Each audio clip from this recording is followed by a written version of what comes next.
আরো একটা ভিডিওতে আপনাদের সবাইকে স্বাগত। আপনারা যদি প্ল্যান করছেন যে আপনার বসার ঘরে একটা ছোট্ট পিসফুল খুব কালারফুল একটা সেটআপ করবেন, সেখানে খুব কালারফুল এবং পিসফুল মাছ থাকবে, তো এই ভিডিওটা আপনাদের জন্য আজকে আমরা করছি যে কিছু পিসফুল কালারফুল মাছ যেটা আপনারা খুব ছোট একটা ন্যানো সেটআপের মধ্যেও করতে পারবেন আর খুব সুন্দর দেখতে হবে। আর মোটামুটি একটা মিনিমাম মেনটেনেন্সের মধ্যেই এই মাছগুলোকে আপনারা খুব ভালোভাবেই রাখতে পারবেন। তো চলুন শুরু করা যাক।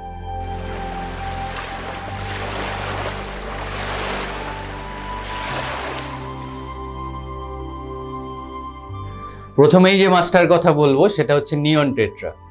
খুব সুন্দর একটা উজ্জ্বল নীল রঙের একটা দাগ থাকে ওপরের দিকে, আর নিচের দিকে একটা লাল রঙের দাগ থাকে। এদেরকে আপনারা গ্রুপে রাখতে পারেন। এদেরকে বলা হয় মিনিমাম 6টা বা তার বেশি একসাথে রাখলে এরা ভালো থাকে, একটা দুটো রাখবেন না। আর এই নিয়ন টেট্রার কথা আসলেই আরেকটা মাছের কথা সঙ্গে সঙ্গে চলে আসে, যেটা হচ্ছে কার্ডিনাল টেট্রা। অনেকটা এক রকমের দেখতে, কিন্তু নিয়ন টেট্রার যে ওপরের যে নীল দাগটা থাকে সেই তার থেকে যে তলায় যে লাল দাগটা থাকে শেষের দিকে গিয়ে লালের পোর্শনটা বেড়ে যায়, মানে নীলটা পুরোপুরি থাকে না। কার্ডিনাল টেট্রার পুরোপুরি ওপরটাও নীল আর নিচটা লাল, অর্থাৎ 50-50 থাকে। তো নিয়ন টেট্রা আমাদের এই লিস্টের মধ্যে লিস্টেড, কারণ নিয়ন টেট্রা কিন্তু কার্ডিনাল টেট্রার থেকে একটু মানে টলারেন্স বেশি, একটু বেশি ওরা সহ্য ক্ষমতা বেশি আর কি বলতে পারেন। কার্ডিনাল টেট্রা কিন্তু খুব সফট ওয়াটারের মাছ, আর পিএইচও মোটামুটি 6-এর আশেপাশে রাখতে হয়। যদি টেম্পারেচার খুব এদিক ওদিক হয়ে যায় ওদের সমস্যা হয়। তো সেক্ষেত্রে নিয়ন টেট্রা আপনারা রাখতে পারেন। নিয়ন টেট্রা এই কার্ডিনাল টেট্রার থেকে একটু মানে কি বলবো, একটু স্ট্রঙ্গার বলতে পারেন। তবে হ্যাঁ, কার্ডিনাল টেট্রা নিয়ন টেট্রার থেকে সামান্য বড় হয়, কিন্তু নিয়ন টেট্রা অলমোস্ট একই রকম দেখতে। দূর থেকে দেখলে সচরাচর বোঝা যায় না, খুব কাছ থেকে দেখলে তখনই বোঝা যায় দুটো মাছের ডিফারেন্স। তো আমাদের এই লিস্টের মধ্যে প্রথমেই যে আছে সে হচ্ছে এই নিয়ন টেট্রা। এরা 1.5 থেকে 2 ইঞ্চি অবধি বড় হয়, আর এদেরকে আপনি খুব ছোট একটা ট্যাঙ্কের মধ্যে 1 ফুটের কিউবের মধ্যে খুব ভালোভাবেই রাখতে পারবেন। এরা খুব অ্যাক্টিভ স্কুলিং ফিশ, একসঙ্গে ঘোরাঘুরি করে, খুব সুন্দর দেখতে লাগে। এদের জন্য টেম্পারেচারটা ওই মোটামুটি 26-27 ম্যাক্সিমাম, তার বেশি হলে এদের সমস্যা হয়। আর মিনিমাম ওই 23-24 এর মধ্যে যদি টেম্পারেচার রাখা যায় তাহলে এরা খুব ভালোই থাকবে। প্ল্যান্টেড ট্যাঙ্কেও এদের রাখা যায়। এমনি আপনি হার্ডস্কেপ করে নর্মাল যে ছোট একটা সেটআপ হয়, ন্যানো সেটআপ, তার মধ্যেও আপনারা এই মাছটাকে রাখতে পারবেন। খুব সুন্দর একটা মাছ। এরপরে খুব কমন একটা মাছ যেটা হচ্ছে গাপ্পি। এটা খুব কমন, তাও আমরা এটাকে এই লিস্টের মধ্যে রেখেছি কারণ এটা খুব ইজি টু কিপ। আপনি লাল, নীল, হলুদ যা চাইবেন যে কোনো কালারের এই গাপ্পি পেয়ে যাবেন, মাল্টি কালারেরও পেয়ে যাবেন। গাপ্পির মানে সৌন্দর্যটা যারা জানেন তারা তো জানেনই, যে মানে আলাদাই সৌন্দর্য। ওদের লেজটা যত সুন্দর, তাদের মুভমেন্ট, এদেরকে একসাথে অনেকগুলো রাখতে পারবেন। মানে বেশি ডিমান্ডিং নয়, মোটামুটি একটা ফিল্টারেশন দিয়ে রাখলেই হয়। ছোট ট্যাঙ্কের জন্য খুবই ভালো। তবে গাপ্পির জন্য অনেকেই কি করেন যে মানে একটা ট্যাঙ্কের মধ্যে প্রচুর গাপ্পি দিয়ে দেন, সেটা না করে একটা মিনিমাম একটা মানে সমতা বজায় রেখে এই মাছগুলোকে রাখবেন। এটা ওই ন্যানো ট্যাঙ্কের জন্য বা একটা পিসফুল সুন্দর কালারফুল সেটআপের জন্য খুবই সুটেবল একটা মাছ। এদেরকে গ্রুপে রাখতে বলা হয়, একটা মেল তার এগেনস্টে 2 কি 3টে ফিমেল, এরকম ভাবে গ্রুপে রাখতে বলা হয়। এরা কিন্তু খুব ইজি ব্রিডার, যে কোনো ট্যাঙ্কের মধ্যে এরা ব্রিড করতে পারে। তবে ব্রিডিং প্রসেসটা না জেনে এই ব্যাপারটা করতে গেলে একটু সমস্যা হবে। তো যাই হোক, তো এইভাবে রাখতে বলা হয় আর কি গাপ্পি মাছকে। এদের জন্য টেম্পারেচার ওই 28-এর আশেপাশে রাখলেই আপনার কোনো রকম অসুবিধা হবে না। এরাও একসাথে থাকে। তবে হ্যাঁ, তো এরা স্কুলিং ফিশ নয়, কিন্তু এরা ছড়িয়ে ছিটিয়ে থাকলেও, এত কালারফুল মাছ তো মানে ছড়িয়ে ছিটিয়ে থাকলেও খুব সুন্দর দেখতে লাগে আর ট্যাঙ্কের মধ্যে। এরপরে বলি আরেকটা মাছের কথা, যেটা হচ্ছে প্ল্যাটি। এরা খুব মানে ইজি টু কিপ বলা হয়, এদের রাখার কোনো ঝামেলা নেই। এদেরও মোটামুটি ওই 28 ডিগ্রি টেম্পারেচারে রাখতে পারবেন। এদের নানা রকমের পাওয়া যায়, মানে এদের কালার ভ্যারাইটিটা প্রচুর, মানে লাল, কমলা, নীল, গোল্ডেন, নানা রকম কালারের আর কি প্ল্যাটি পাওয়া যায়, যদি আপনারা এদিক ওদিক থেকে কালেক্ট করতে পারেন তো করতে পারেন। তো এরাও ওই 2-2.5 ইঞ্চি মতো বড় হয়, আর খুব ভালো হয় এদেরকে যদি একটু লাইভ প্ল্যান্টসের মধ্যে রাখা যায়, তাহলে এরা খুব ভালো অ্যাক্টিভ থাকে। তো এই কালারফুল পিসফুল মাছের লিস্টের মধ্যে এটাও একটা খুব ইম্পর্টেন্ট মাছ। যদি আপনারা আপনাদের ডাইনিং স্পেসের ওখানে বা বসার লিভিং রুমে একটা এরকম সেট আপ করতে চান, তো এই মাছটাকেও আপনারা সিলেক্ট করতে পারেন। এবার বলি আরও একরকম গাপ্পির কথা, যেটা হচ্ছে এন্ডলার্স গাপ্পি। এটাকে অনেকে নিয়ন গাপ্পিও বলে। গাপ্পির মতোই দেখতে, কিন্তু লেজটা একটু অন্যরকম হয়। লেজের শেষের দিকে একটা মানে চাঁদের মতো একটা শেপ থাকে, মাঝখানে একটা নিয়ন স্ট্রিপ থাকে। তো ছোট ন্যানো সেটআপের মধ্যে মোটামুটি একটা গ্রুপে যদি এদের রাখা যায়, মানে অসাধারণ দেখতে লাগে। ছোট ছোট মাছ কিন্তু খুব লাইটে রিফ্লেকশন হয়, খুব সুন্দর দেখতে লাগে। এদেরকেও ওই যেটা বললাম একটা খুব সিম্পল মানে পিসফুল কালারফুল সেটআপের জন্য এরা আর কি খুব সুটেবল। এদেরকেও রাখার খুব একটা বেশি ঝামেলা নেই। একটা ছোট সেটআপ, 1 ফুটের সেটআপ, একটা মিনিমাল একটা ফিল্টারেশন, টেম্পারেচার ওই 28-এর আশেপাশে রাখলেই হয়। আর এরা মোটামুটি ওই 1 থেকে 1.5 ইঞ্চি মতোই বড় হয়। আর এদেরকেও যদি রাখতে হয় একটু গ্রুপে রাখবেন, 6টা বা তার একটু বেশি, মিনিমাম 6টা একসাথে রাখার চেষ্টা করবেন, তবে এই মাছটা দেখতেও ভালো লাগবে আর এরা একটু গ্রুপে থাকলে ভালো থাকে।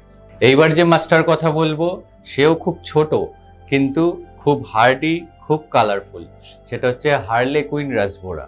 হার্লেকুইন রাসবোরা দেখতে হচ্ছে আপনার ওই তামার কালার যেটা হয় ওরকম কপার কালারের মধ্যে গায়ের মধ্যে একটা কালো রঙের ট্রায়াঙ্গেল একটা মতো একটা করা থাকে। এদেরকেও একসাথে অনেকটাই মানে পরিমাণে রাখলে ভালো হয়, কারণ এরাও একটা স্কুলিং ফিশ। এরা যখন স্কুল করবে আপনার ট্যাঙ্কের মধ্যে, বিশেষ করে প্ল্যান্টেড ট্যাঙ্ক হলে বা আপনার যদি একটু হার্ডস্কেপ করা থাকে তার মধ্যে যখন লাইট পড়বে, তখন যখন এরা স্কুলিং করবে অসাধারণ দেখতে লাগে। তো এদেরকে আপনারা ওই রকম একটা পিসফুল সেটআপের মধ্যে, যেরকম বললাম আপনার ছোট একটা মিনি ন্যানো সেটআপের মধ্যেও রাখতে পারেন। খুব সুন্দর একটা মাছ। এদেরকে রাখার জন্য যে খুব বেশি মানে ঝামেলা নেই আর কি, একটা মিনিমাল একটা ফিল্টারেশন দিয়ে রাখতে পারেন।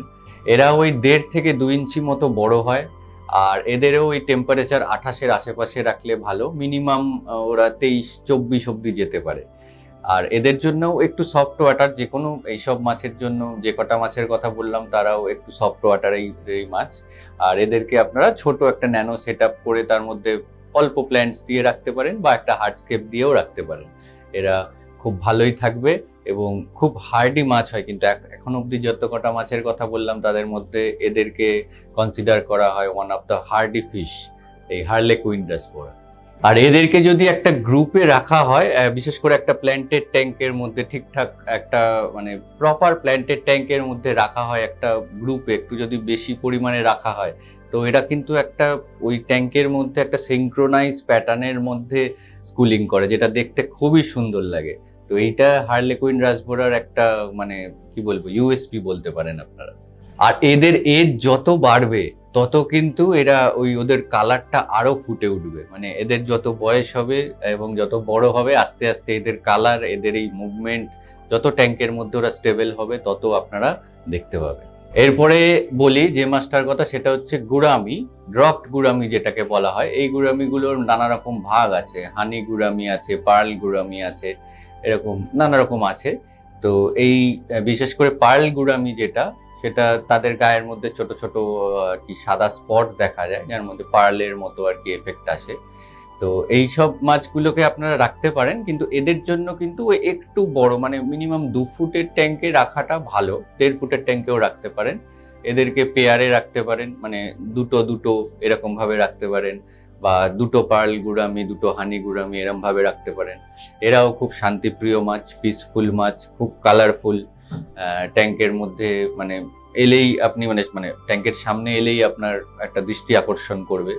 তো খুব কালারফুল একটা মাছ। এদেরকেও আপনারা সিম্পলি ওই একটা নর্মাল ফিল্টারেশন দিয়ে টেম্পারেচার মোটামুটি 28-এর আশেপাশে রেখে আপনারা রাখতেই পারেন। এই পার্ল গুরামি কিন্তু গুরামি গ্রুপের যত রকম ভ্যারাইটি আছে তার মধ্যে মোস্ট পিসফুল মাছ বলা হয়। এরা খুব পিসফুল হয়, নিজেদের মতো থাকে, কোনো রকম কাউকে ডিস্টার্বও করে না। আর এই গুড়ামিটা পার্টিকুলারলি এটা কিন্তু আমাদের দেশেও পাওয়া যায়, মানে আমাদের বাংলাতেও নদী নালাতে দেখতে পাওয়া যায়, যেটাকে বলা হয় খলসে মাছ। তো এর যে লাল যে কালারগুলো হয় সেটাকে রাঙা খলসে বা এরকম কিছু একটা নাম আছে, আমার ঠিক জানা নেই। তো এটা আমাদের দেশেও পাওয়া যায়। তো এটাকে নেটিভ ফিশের মধ্যেও ধরা যেতে পারে। আর আপনার ট্যাঙ্কে রাখলেও এরা খুব সুন্দরভাবেই থাকবে, খুব সুন্দর দেখতেও লাগে। এরপর বলি ড্রাফট নিয়ন রেইনবো ফিশ, যেটাকে আপনারা রেইনবো ফিশ বলেও চেনেন। তো এই মাছটা এত সুন্দর দেখতে যে এই মাছের মুভমেন্টটা তো দেখতে খুব সুন্দর লাগেই, এবং একটা মাছের মধ্যেই আপনারা বিভিন্ন রকম কালার দেখতে পাবেন। তো খুব কালারফুল মাছ, একটা মাছের মধ্যে বিভিন্ন রকম কালার বলেই এটাকে রেইনবো ফিশ বলা হয়, এবং খুব পিসফুল মাছ।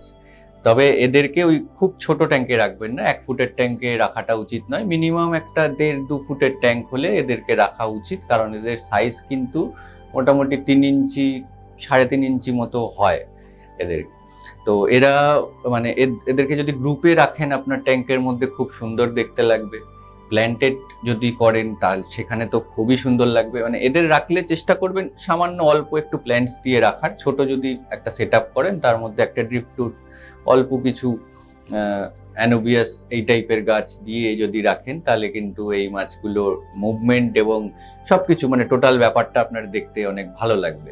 তো আমরা যে কথা বলছি একটা কালারফুল পিসফুল সেট আপের, তো তার জন্য এদেরকে কালারফুল তো বটেই, কিন্তু এদেরকে যদি একটু সামান্য প্ল্যান্টস দিয়ে রাখেন তাহলে এদের কালারটা আরো ভালো দেখতে পাবেন, এদের মুভমেন্টও ভালো দেখতে পাবেন। এদেরকেও একটু গ্রুপে রাখবেন।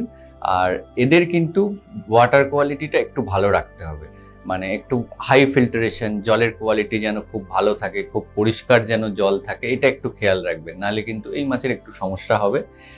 সে তো যে কোনো মাছের ক্ষেত্রেই মেনটেনেন্স করতে হয়, তো এই মাছটাকে আমি বলবো একটু বেশি খেয়াল করবেন জলের কোয়ালিটিটার ক্ষেত্রে, তাহলে কিন্তু এই মাছটা ভালো থাকবে এবং এর কালারেশনও আপনারা অনেক ভালো দেখতে পারবেন। খুব সুন্দর একটা কালারফুল মাছ, আপনার ওই পিসফুল কালারফুল ছোট মানে আপনার ড্রয়িং রুমের সেট আপের জন্য আর কি। এইবারে যে মাছটার কথা বলবো, এরা খুব অ্যাক্টিভ মাছ, কিন্তু মানে ট্যাঙ্কের মধ্যে সারাক্ষণ দৌড়াদৌড়ি করে। তো যেটার নাম হচ্ছে জিব্রা ড্যানিও। খুব ছোট দেখতে হয়, এদেরকে যদি গ্রুপে রাখেন মানে দেখবেন সারাক্ষণ ট্যাঙ্কের মধ্যে খুব অ্যাক্টিভলি দৌড়াদৌড়ি, এদিক ওদিক ঘোরাঘুরি করছে। এরা প্রপার স্কুলিং হয়তো করবে না, কিন্তু সবসময় ট্যাঙ্কের মধ্যে একটা মুভমেন্ট এরা মেনটেন করে। তো এদেরকেও আপনারা রাখতে পারেন। এদেরকে এখন বিভিন্ন রকম কালারে পাওয়া যায়, মানে গ্রিন, ব্লু, কিছু রেড, এরকম কালারেও পাওয়া যায়। তো জিব্রা ড্যানিও একটা হার্ডি মাছের মধ্যেই পড়ে, এবং কালারফুল যদি আপনারা সেট আপ করতে চান তো সেক্ষেত্রে এই মাছটাকেও আপনারা বাছতে পারেন। একটা খুব হার্ডি, সুপার অ্যাক্টিভ, আর আপনার ওই ছোট কালারফুল সেট আপের জন্য কিন্তু খুব আইডিয়াল একটা মাছ জিব্রা ড্যানিও। এবার এর সাথে একটা বটম ফিডারের মাছেরও কথা বলি, যেটা হচ্ছে অটোসিনক্লুস ক্যাটফিশ, যেটাকে আপনারা ইয়োলো অ্যালগি ইটার বলে অনেকে চেনেন, এই নামে মানে কি দোকানে পাওয়া যায়। তো এরা খুব ব্রাইট হলুদ কালারের হয়, এরা খুব ভালো অ্যালগি ইটার হয়, ট্যাঙ্কটাকে ক্লিন করে রাখে আর কি। মানে একটা ছোট ন্যানো সেট আপের জন্য তো খুবই ভালো, একটা ছোট ন্যানো সেট আপ, সেখানে যদি আপনি মোটামুটি 2টো এই মাছ ছেড়ে রাখেন, ওরা মোটামুটি 50% অ্যালগি ওরাই খেয়ে নেবে, মোটামুটি ট্যাঙ্কটাকে পরিষ্কার করেই রাখে। এটা প্ল্যান্টেড ট্যাঙ্কের জন্য বিশেষ করে বলা হয়, খুবই সুটেবল একটা মাছ। তো আপনার ওই যে কালারফুল এবং পিসফুল যে সেট আপটার কথা আপনার বলছি, তো সেখানে এই মাছটাকে যদি আপনি 2টো রাখেন, তো একটু ছোটখাটো প্ল্যান্ট রাখলেন, তার মধ্যে যদি এই মাছটা থাকে, এরা কিন্তু মোটামুটি যে হালকা ফুলকা যে অ্যালগিগুলো আসে সেগুলো কিন্তু ওরা খেয়ে নিয়ে ট্যাঙ্কটাকে পরিষ্কার রাখতে আপনাকে সাহায্য করবে। এই যে মাছগুলোর কথা বললাম, এই মাছগুলোর মেনটেনেন্স আর ওয়াটার প্যারামিটার কি হবে সেটা একটু ছোট করে বলে দিই। এই যে মাছগুলো আছে সবই কিন্তু একটু সফট ভ্যারাইটির মাছ এবং সফট ওয়াটারের মাছ। এদের পিএইচ ওই 6-7 এর মধ্যেই রাখতে হবে। খুব বেশি যেন পিএইচ ফ্ল্যাকচুয়েশন না হয়, হাই পিএইচ এরা থাকতে পারবে না। তো এদের জন্য এই পিএইচটাকে একটু খেয়াল রাখতে হবে। এদের টিডিএস ম্যাক্সিমাম 200 থেকে 250। হ্যাঁ, আমি যে মাছগুলোর কথা বলেছি তার মধ্যে 1-2টো মাছ আছে যারা একটু হাই টিডিএস এ থাকতে পারে, যেমন গাপ্পি বা এরকম মলি, এরকম কিছু গাছ আছে, প্ল্যাটি। তো তো তারা মোটামুটি 300-350 TDS অবধি থাকতে পারে, কিন্তু বাকি যেসব মাছগুলোর কথা বলেছি তারা কিন্তু তাদের কমফোর্টেবল TDSটা কিন্তু ওই 200 থেকে 250 ম্যাক্সিমাম। আর আপনি যদি প্ল্যান্টেড সেটআপের মধ্যে রাখেন তাহলে তো আপনাকে TDSটা চেষ্টা করতে হবে 150-র মধ্যে রাখার। আর ফিল্টারেশনটা যেন ভালো থাকে, বায়োফিল্টার যেন থাকে, সেটা যেন একদম 24 ঘন্টা চলে, মানে 24 ঘন্টা 7 দিন সবসময় যেন ফিল্টারেশনটা চলে, সেদিকে খেয়াল রাখবেন। আর মোটামুটি উইকলি একবার কি দুবার মোটামুটি 30% করে ওয়াটার চেঞ্জ করলেই হবে। আর মোটামুটি এইরকম একটা মেনটেনেন্স রাখলেই এদের কে ঠিকঠাকভাবে রাখা যাবে। আর ফিডিং একদম মাইক্রো প্যালেটস, বুঝতেই পাচ্ছেন খুব ছোট মাছ, একটু ভালো কোয়ালিটির মাইক্রো প্যালেটস দেবেন। আর একটু ভেজিটেবল মাঝে মধ্যে ছোট ছোট করে কেটে সিদ্ধ করে যদি খাওয়াতে পারেন তো সেগুলোও এরা খায়, কোনো অসুবিধা নেই। তো এইরকম বেসিক একটা মেনটেনেন্স করে এরকম একটা সুন্দর কালারফুল আর পিসফুল সেটআপ আপনারা করতেই পারেন। এগুলো ছাড়া আরো কিছু কিছু মাছ আছে যেগুলোকে আপনারা রাখতে পারেন, যেরকম চেরি বার্ড, মাউন্টেন মিনো, শর্টটেল, এরকম আরো কিছু মাছ রয়েছে যাদেরকে আপনারা এর মধ্যে রাখতে পারেন। কিন্তু আমার কাছে ওই 10টা মাছ আর কি মনে হয়েছে যে এরা বেস্ট, তো আমি এদেরকে নিয়েই ভিডিওটা করেছি। এরপরে প্রশ্ন আসে যে এছাড়াও তো আরো অনেক ছোট ছোট কালারফুল মাছ আছে, তাদেরকে কি রাখা যাবে না যাবে না। অ্যাকচুয়ালি আমরা কথা বলছিলাম এই ভিডিওতে যে কালারফুল এবং পিসফুল এই দুটো আর কি কন্ডিশন নিয়ে আমরা কথা বলছিলাম। তো সেহেতু এখানে কিন্তু টাইগার বার্ব বা টেট্রা গ্রুপের কিছু মাছ আছে যারা কালারফুল হয়, খুব সুন্দর দেখতে হয়, খুব সুন্দর মুভমেন্ট, কিন্তু তারা কিন্তু পিসফুল নয়। এদের মধ্যে ফিন নিপিং টেন্ডেন্সি থাকে, একটু নিজেদের মধ্যে একটু মারপিট করার, একটু অ্যাগ্রেসিভনেস আছে এদের মধ্যে। তো সেই জন্য এই মাছগুলোকে আমরা এই লিস্টে রাখিনি। তো এই মাছগুলোকে নিয়েও যদি আপনারা ভিডিও চান একটু কমেন্ট করে জানান, তো এদেরকে নিয়ে আমরা আলাদা আর একটা অন্যরকম ভিডিও নিশ্চয়ই বানাবো। তো এই ভিডিওটা কেমন লাগলো কমেন্ট করে জানাবেন। আর অন্যান্য কি মাছ নিয়ে আপনারা জানতে চাইছেন সেটা আমাদের কমেন্ট করে জানাতে পারেন।